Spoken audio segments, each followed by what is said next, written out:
Good afternoon, teacher. My name is Marco Suarez. I am going to present the technical drawing module.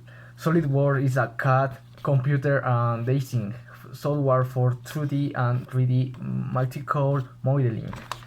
The programs allow you to model parts on assemblies and extraction from the both technical drawings and other types of information necessary for productions.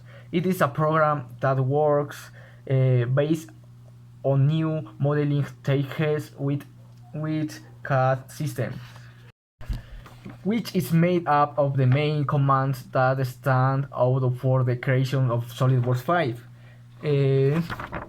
We have the design tool, which allows us to create a base structure prototype for the design of the project.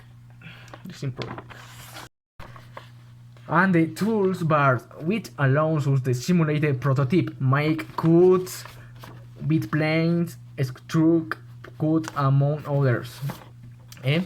Then we start with the measurement, creating the sketch and process to design in the SolidWorks. Select a new drawing document, select a template. We draw the lines and other entities with the tools in the toolbar and design. We create the design and dimensions, the entities with the smart dimensions tools from the dimension relations toolbar. Finally, we mark the prototype so that is in a solid structure and our project is ready. Thank you very much. Thank you.